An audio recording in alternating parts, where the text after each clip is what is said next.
And so that kind of cut in on our song time. So we're just going to get right into our next lesson. So with that, Ozzy, open us with prayer. Heavenly Father, thank you so much for this table, and thank you for the blessing that it is that to be able to attend these classes, to learn about how to handle culture and how to navigate the world of deception, where the enemy is constantly trying to pull us away from the truth. God, help us hold tightly to that truth, to your gospel, to your word, and to be a bright light to those around us. Amen. All right. I think everybody, did everybody who is taking the class get a copy of something important? No? Take it home, do the work, bring it back. Okay? Did you get one? That's not my problem. All right. Question. Let's start with a question. If I wanted to know what the beliefs of Judaism were, where would I begin to look? Where? Talmud? Okay. Is that their basic doctrine? Is that their foundational religious book? The Old Testament. Yeah, so Judaism is the religion of the Jewish people. And since it's so closely tied to Christianity, it shares many of the biblical and historical similarities that we see. In fact, we call it a Judeo-Christian culture in America and in some other places. It's based on the Old Testament, and it's said to have begun with who? Abraham, around 2000 BC, give or take a couple of years here or there. However, what we see today in the modern form really began in the 200s AD. So what you see in Judaism today would not be the same Judaism that you would see in the 1st century or BC, okay? Its modern form is not only based on the Old Testament, but various other religious writings and traditions, which you mentioned, the Talmud.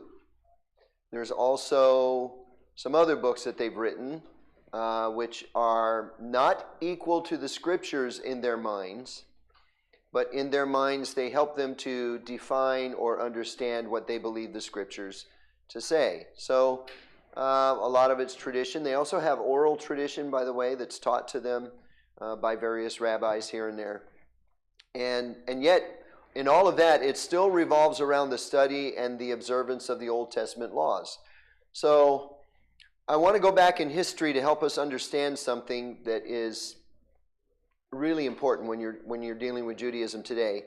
In the Old Testament, they had the tabernacle, which was a tent. And then David came along and he said, God, I want to build a temple. And God said no. So David said, okay. And so he saved up all the stuff. And then his son Solomon built it. So we had the Temple of Solomon, but that was destroyed. And then it was rebuilt. And so the temple that you see in the Gospels is not the Temple of Solomon. It's another temple. However, that temple had been renovated and added on to, and a lot of work had been done there. But then in 70 AD, something happened, and the temple was totally destroyed again. The Romans came in, and it was totally destroyed again, and it's never been rebuilt. Okay, well, if you read the Old Testament, a lot of the stuff that they're supposed to do, revolves around the temple. The sacrifices, they can't do that anymore. The priesthood, well, that's not going to work anymore. Instead of being guided by prophets and priests and kings, now the Jewish people have turned to rabbis and their authority on matters of law and practice. So there was one kind of Judaism, and then as we move forward in history, by the time we get up to around the 18th century, the Age of Enlightenment sweeps through Europe, and things are changing. But having said that, if you look at just about any denomination or any religious group really, even in here, just us, there are some of us that are going to view things one way and some of us that are going to view things a different way, even among us. So you're going to see that in just about any group. So whether even it's not even necessarily a biblical group. It could just be the Lions Club, and they'll have different opinions on what color the carpet ought to be. So you're going to have that. There's going to be differences especially in religious circles of interpretation or practice. In Judaism's case, you can go to the New Testament and the Gospels, and you see some groups of people. What do we see? Pharisees, Sadducees, the Herodians were there, the scribes were there, which is another group. Now they worked with some of the other groups, but still they were there.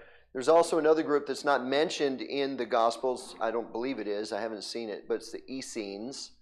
That was the group that was in Qumran, where we get the Qumran scrolls, the Dead Sea Scrolls. And so there were different groups of people that felt differently on how to interpret the same book. Okay? Today we've got basically three major branches of Judaism. You've got Orthodox Judaism, which is traditional Judaism with a strong emphasis on the tradition part and a strict observance of the law of Moses. If you go to Jerusalem today, you'll know who the Orthodox Jewish people are. Why? They wear the black suits. They got the little curls. They've got the phylacteries on their hands or their head. They are the Orthodox folks, okay? Then you've got Reform Judaism, which began in Germany at the time of the Enlightenment. It's kind of a humanistic approach. It contains many Reform Jews who don't believe in God at all. Now, how does that work? I have no idea. How can you have a religion without believing in God, but some of them don't even believe in God at all. For them, Judaism is not necessarily a religion. It's their culture. It's their way of life. It's their connection to their ancestors, and it's all about their legacy, but it's not about their faith, okay? So that's in Reform Judaism. Then you've got the conservative branch of Judaism, Conservative Judaism, which is kind of a middle ground branch, and they kind of moderate between the two extremes, the Orthodox on one side and the Reform, which are liberal, but they're called Reform, on the other side. Today there's around 14 million people who practice Judaism. Understand that I'm not saying 14 million Jews. Why?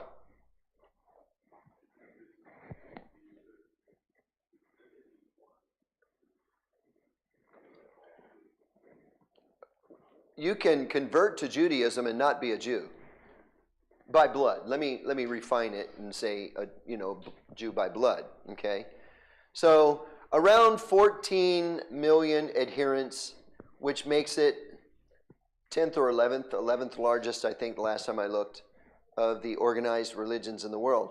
It is among the oldest monotheistic religions still in practice today. What is monotheism? One God. I said it's among the oldest. There were other cultures, by the way, that only had one God. They were monotheistic, but their God didn't really exist, so they are kind of like no-theistic. However you want to make up a word for that, but that's what they were doing. So let's look at their beliefs. Go to Deuteronomy chapter 6, verse 4. We'll start there. Yes, sir. Non-theistic. Well, it's not atheism. They believe that there's a God, but that God doesn't really exist. So we could call it I think it's still monotheistic. I'm making a new word here, okay? I'm trying to get this to stick. It's going out on YouTube. The whole world's going to start doing this in about a week. Anyway, their beliefs. Deuteronomy chapter 6, verse 4. Who wants to read that? I need somebody. Go. Deuteronomy chapter 6, verse 4. Hear, O Israel, the Lord our God is one Lord. All right. The most important of all Jewish beliefs is their belief in a single, omniscient, omnipresent, benevolent, transcendent God who created all things. If there is any religious principle that Judaism explicitly affirms and teaches, it is that, the unity of God. Hear, O Israel, the Lord our God is one Lord. All right? This is an all-important principle to them. And it's one reason why the Jewish people have such a hard time understanding Christians. Why is that? Well, for one thing, they don't really push the Trinity. Okay, what were you going to say? Yeah, kind of going along with that, they kind of think we have three gods. Yeah, they think we have three gods. Now, we know that we worship only one God. So they're like, no, 1 + 1 + 1 = 3. Y'all people got it all wrong, okay? But, of course, we know differently. It's difficult for the Jewish people to place their faith in Jesus as Messiah because, first of all, today, I'm talking about today, it's just not considered a Jewish thing to do. In fact, their idea of a Jewish Christian to them is an oxymoron. You can't be a Jewish Christian. We would call them Messianic Jews, and there's actually quite a lot of them, but they don't think that that's a possibility. How can you believe in Jesus as the Messiah? You know, we rejected him 2,000 years ago. Everybody knows that he was, maybe he was a good man, but he's still not the Messiah, okay? So when you get into a discussion with Jewish people, a lot of times they'll be tactful. We try to do that too. We try to be sensitive and tactful when we're dealing with people of other faiths. And we try not to be insulting because, you know, when you insult people, immediately they turn you off. So you're not going any further. So you try to tell the truth without, you know, saying, well, you're a Jehovah's Witness, huh? Ha, ha, ha. You know, don't do stuff like that. That's counterproductive. So we try that. They do too, by the way. Now, you're going to find the boneheads like you do in any other church, okay? Those people who find it their vendetta to try to make you feel like you're worm dirt. But for the most part, they try to be respectful, and they'll say things like that. They'll say, well, we don't believe that Jesus is the Messiah. Maybe he was a good man. Maybe he taught some good things, but he certainly wasn't a Messiah. But if you could look into their brains, a lot of them are thinking Jesus is a false Christ. That's what they're thinking. But they won't say that, okay? But you need to know that underneath all the talk of politeness, that's what they think. That's what they're taught, okay? So the Jewish people have a hard time with Christ. And because of that, they don't really see their need for salvation. Because they think, well, you know, we're Jews. God is our God, and we're his people. So, ta-da! You know, we're in their minds, you know, they already have that special relationship with God because they're his chosen people. We would agree to some of that. They are God's chosen nation. We know that. However, that doesn't, you know, remove the necessity for an individual person coming to a saving knowledge of Christ on their own. So Jesus is, in their minds, viewed as unnecessary at best and false prophet or anti-Christ at worst. Okay? All right, let's get into the biblical analysis here. What, I got something in my chin? Shave too close? Yeah. Biblical analysis. In many ways, Christianity and Judaism are very similar. We even share half of the same holy book, right? They use the Old Testament. We have Old and New. We both believe that Jehovah of the Bible, is God. We espouse many of the same moral and ethical principles. They are just as disgusted. The conservative or the, let me put it this way, the conservative Jews or the Orthodox Jews are just as disgusted by Pride Month as conservative Christians are. Okay? So we share a lot of things in common along those lines. And it's because we go back to the same source for our moral standards, okay, which is the Bible and our ethical principles. And, you know, and if you've been following along in the Baptist history class on Tuesday nights, you know, conservative Christian groups, specifically Baptist groups, have suffered a lot of persecution over the last 2,000 years. Well, guess what? The Jews have been suffering a lot of persecution for longer than that. So we share that in common, the persecution for our beliefs. The nation of Israel, as well as Christians, are both chosen. We're chosen. We were talking about that Friday night. Preserved by God. You know why the nation of Israel has not been destroyed? Because God won't let it happen. That's why. That's the basic bottom line. I like what Jeremiah said. It just popped into my mind. I wish I could remember where it is. I think it's in chapter 23 or 35. Don't look because it'll hurt my feelings when I'm wrong. Okay? But it says something to the effect of, as long as the moon and the stars and the sun are in the sky, that's how long the Jewish people are going to be around. 31. Is that where it's at? Thank you. Jeremiah 31. A little bird told me. A little bird named Isaac. Okay? So, yeah. So we're both chosen. We're both preserved by God. And both groups hold very strong beliefs concerning a coming kingdom. They believe in a coming kingdom just as we do. We believe in a coming Messiah, so do they. We just believe that he's coming again. All right? So we've got that word again there, and they're like, no, it hasn't come yet. We're still waiting. Problems. The problems with Judaism. Well, first of all, Judaism is a man-made religion void of Christ.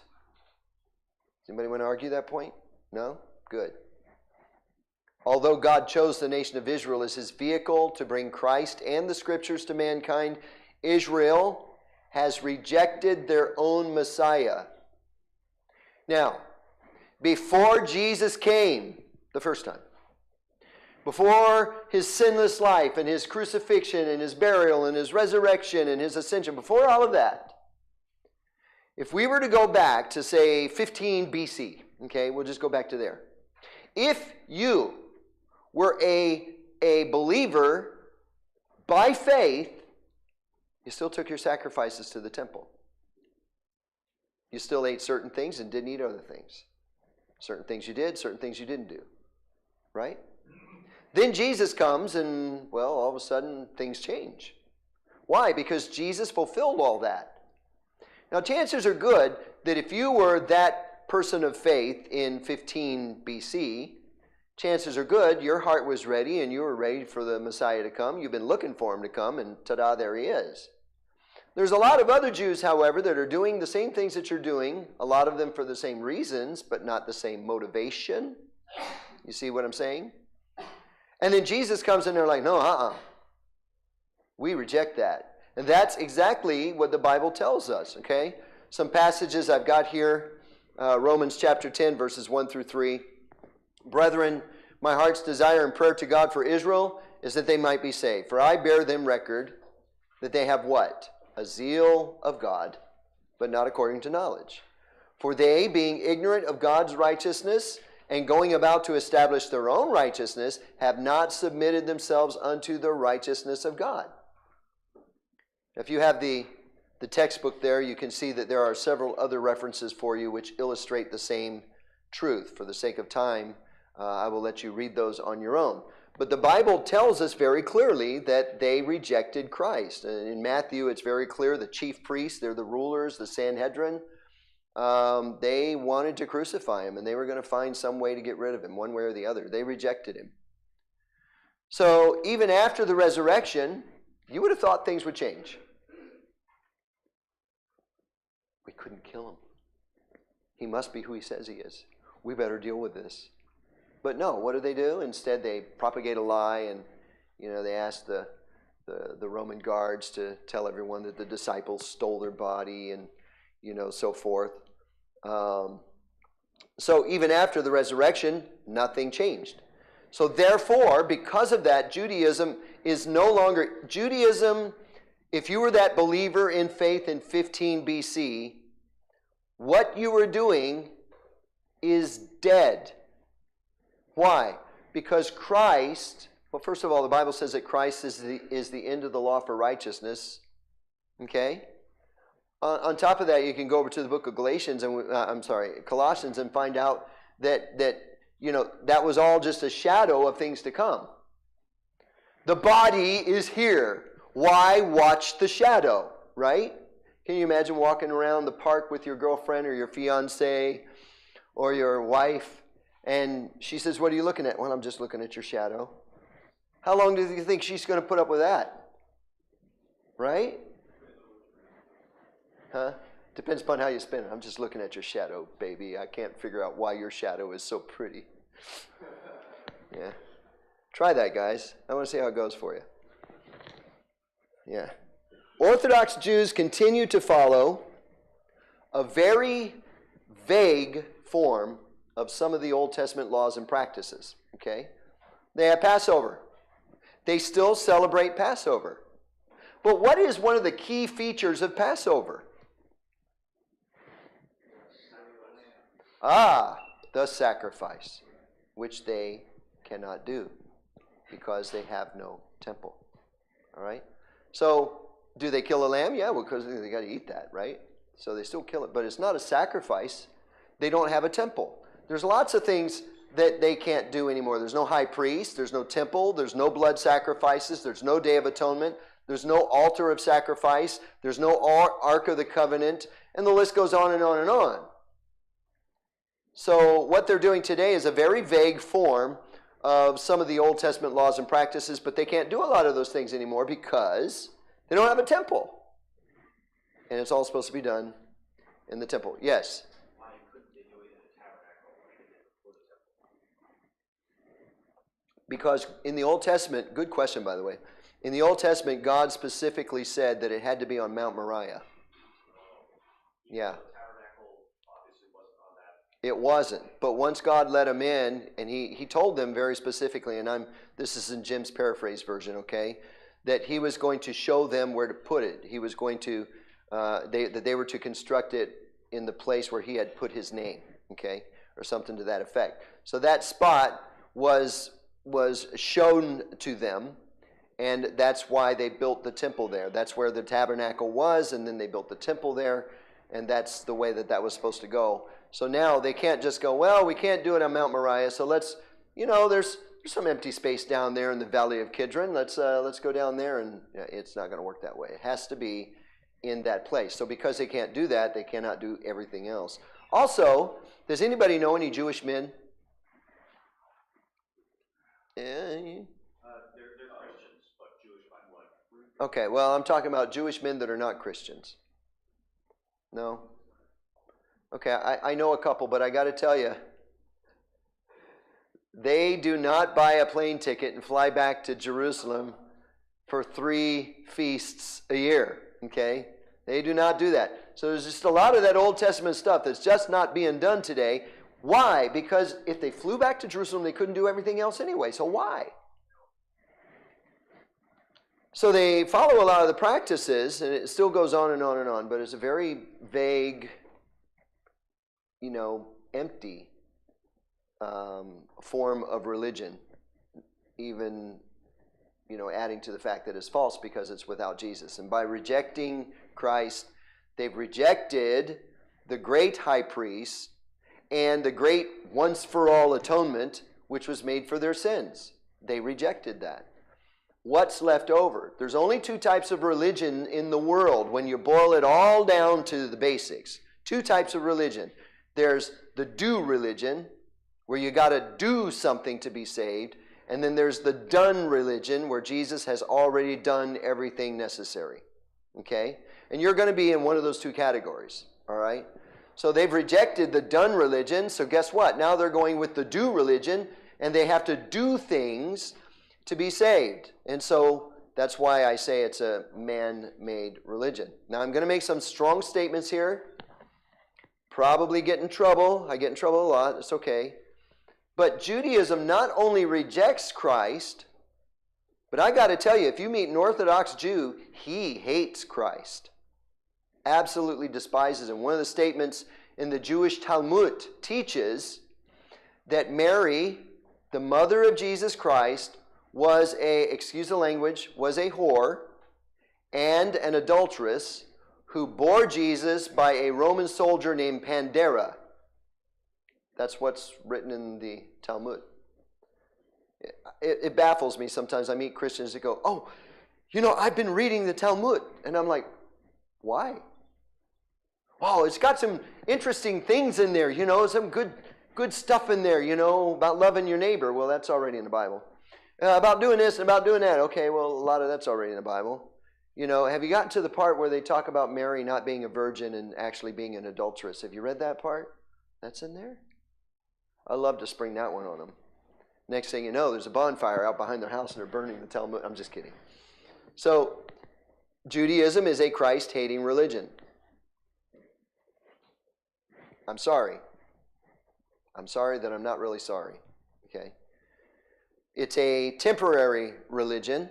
The Bible prophesies that there will come a day when the nation Israel will receive Jesus Christ when he returns from heaven in power and glory. Now I want to back up for a minute. You said, Pastor, you said that Judaism is a Christ-hating religion. Yes. However, that doesn't mean that we are anti-Semitic. Is that how you say the word? Anti-Semitic? Anti-Semitic? Somebody that's good at speaking, say that word nice and loud. How does that word go? Anti-Semitic. Okay, thank you. We're not anti-Semitic, okay? I love Israel. I love the Jewish people. Why? The Old Testament, that's why. I made a trip there. It was incredible, the whole trip. Every waking moment was amazing. I was just floored by so many things that I learned and so many things that I saw.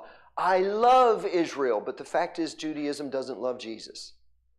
And no amount of love that I have for the people or the nation will change that. Do you think God loves Israel?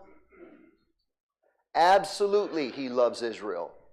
He sent Jesus to die for them just as well as he sent Jesus to die for us. But they've rejected that as a nation, and for the most part, even as individuals, they've rejected that. So, there it is in a nutshell. The Old Testament economy, while it was still standing, men were commanded to bring sacrifices and to worship at Jerusalem. But now, where do we worship now? Yeah. That's what Jesus said. Remember John chapter 4? He got into the discussion with the woman at the well. And she tried to trip him up and get him into a religious discussion. And he said, well, our fathers say that we're supposed to worship on this mountain. But you people, you say you got to worship down in Jerusalem, at the temple. What do you think? And what was his response? God is a spirit, and they that worship him must worship him in spirit and in truth. He told her that the time was coming, and now is, when men would neither worship on the mountain nor in Jerusalem, but God is a spirit. And so we worship him in spirit and in truth. That could be sitting here in this room today, or if you were sick and you weren't able to come and you had to be at home, you can still worship God there, laying in your sick bed. Doesn't matter. In Judaism, that's not the case. All right? Any questions on Judaism? Because we are going to move on now and get to the next major section. Wow, I got all kinds of hands. Let's go with Peter first. Yes.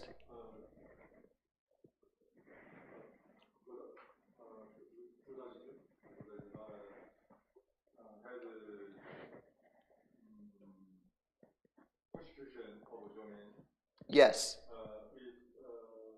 Already had the writing in Old Testament. People of Israel, persecution by the German, I felt very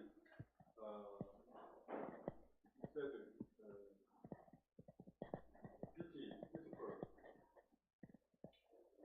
I wonder, Judaism, why don't believe Christ Jesus come to this world for our sin, for die, and resurrection? Okay. Why? Don't believe Christ Jesus. Okay.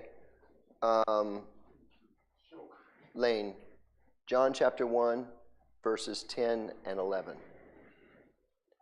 John chapter 1, verses 10 and 11 do not really explain why, but they tell us, they give us a little bit of insight, okay? John chapter 1, 10, 11. He was in the world, and the world was made by him, and the world knew him not. He came unto his own, and his own received him not. Now, God, we were talking about this Friday night, talking about God's plan, and I said when we say God's plan, don't get the idea that he sat down at a table up in heaven somewhere one day and figured it all out and, drew line graphs, and he's God. He's always known all things. It blows our minds, but it's true nonetheless. So God knew all of that was going to happen ever before it happened. So understand what I'm saying here. As Paul would say, I speak as a man. Okay, God could have come up with a different way to be saved, but he couldn't, because he decided it had to be done a certain way. Forever, O Lord, thy word is settled in heaven. So whatever the word says, that's what God does. And we struggle with the concept of understanding how that all can be, but it is. So rather than struggle with it, just accept it. Instead of trying to figure out and try to think like God, good luck with that. If you figure it out, let me know. All right? But here's what I know, that God has always known that his people, for the most part, were going to reject him. He's always known that. And they reject him for the same reason that most Gentiles reject him. Right? What makes it a little bit different is that because we know that Israel is a God's chosen nation, we look at them and say, wow, Jesus lived there, he walked there, he did miracles there. Their prophets were there, and the priests were there, and everything was there. How in the world could they say no? Well, we've got a book. A written book that tells us all about it, and still most of the world says no. The bottom line, Peter, is that because they do not want to believe. Jesus said in John chapter 5, verse 40, and ye will not come to me that you might have life. They just won't. Okay? It's not you can't come, but you will not. All right? So there was another hand over here. Yes? I guess which camp does Zionism fall into? Zionism is not really a form of Judaism. Zionism is more of a political thing. All right? But it's based on the idea that the land belongs to the Jews. All right? Abraham went into the land. Who was there before Abraham got there? Okay? Yeah, it's, the Canaanites and the Hittites and the Perizzites and the mosquito bites and the what? Chigger bites. Oh, scratch that one. Yeah. So they were there already. So it was their land until God gave it to Abraham. The Bible tells us that, okay? Now, what we see today in the group of people that's there today, they're not related to those original tribes. So all the ones that are there today saying it's our land too, no, it's not. It's not now, and it never has been, actually. The people who actually had any way of saying that, they're all gone. All right? Trace it out for yourself. Any other questions? You mentioned the Day of Atonement. That is no longer observed at all. I know it's not done in the traditional. They do. They go through the motions. Yeah. They do certain things, but there's a lot that they can't do. Yes. Yeah. Anyone else? Yes. We mentioned the temple a couple times. I know that we talked about this with a couple of the guys, the red heifer and the significance of it. Can you touch on that a little bit? I'm not touching a red heifer, okay? There you go. Yeah, this has been going on for my whole Christian life, probably even before I was a Christian. This whole thing about red heifers. First of all, why is a red heifer significant? Right, so they're supposed to burn it to ashes. They're supposed to take the ashes, and the ashes are one of the ingredients, for lack of better terms, that they use to sanctify the objects of the temple. Okay, so that's going to be a requirement when they rebuild the temple. So what was it? A news thing, somebody told me some guy in Texas had 7 red heifers, and the Jews found out about it and they bought them. Right? So everybody's excited. Whoa, we got the red heifers. We got the red heifers. We had a red heifer back in 1986, and it passed all the requirements. It was pure and clean and blah, blah, blah, but I think it died.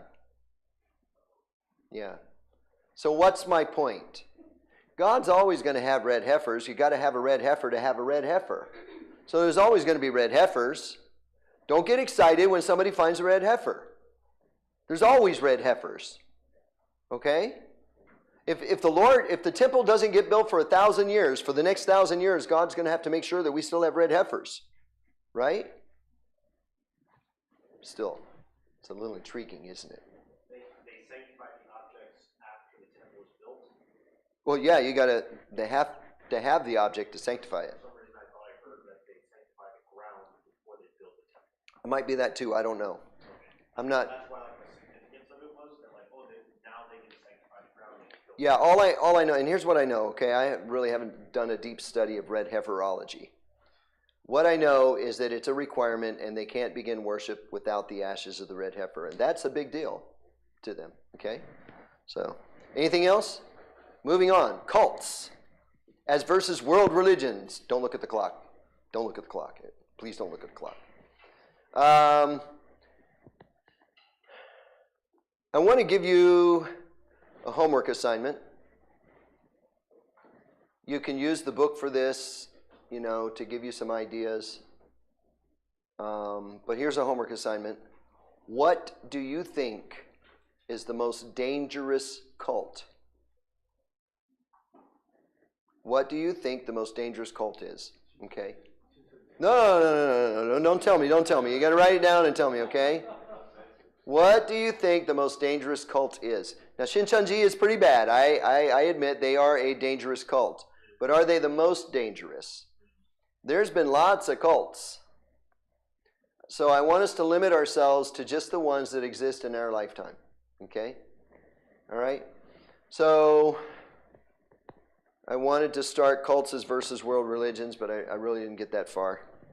So I guess we'll have to pick up there next week. The first section is on some misconceptions concerning the danger of cults. So while you're thinking about what you believe the most dangerous cult is, if you haven't already read that section, good. Don't. Do your homework first, then read that section. Okay? All right? Any other questions before we close? Sir? No? You forgot it. Isaac, what's yours? I was wondering if Matthew 11, verse 25 through 27 is also a reason why it's used for day. You're not wondering. Yeah. You bring that up because you know. Yeah. 25 through 27, you said? Yeah.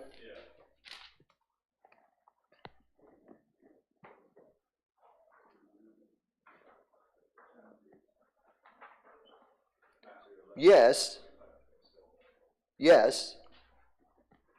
So he's praying. You have hid these things from the wise and prudent and hast revealed them unto babes. Even so, Father, for so it seemed good in thy sight. And again, remember what we're talking about here. We're talking about the nation as a whole has rejected Christ. Have all Jews rejected Christ? No. Even Paul brings that point up, right? So don't get the idea that, oh, you're a Jew, it's hopeless, you're sealed to damnation. No. Share Christ with them. Let it be on them, okay? Don't let that be on you. If you don't share Christ, that's on you. All right? Anyone else have anything? All right. Before we close in prayer, I have to say that what you all saw this morning, I apologize. Ozzy got within 7 inches of Chie, and I had to punch him in the eye.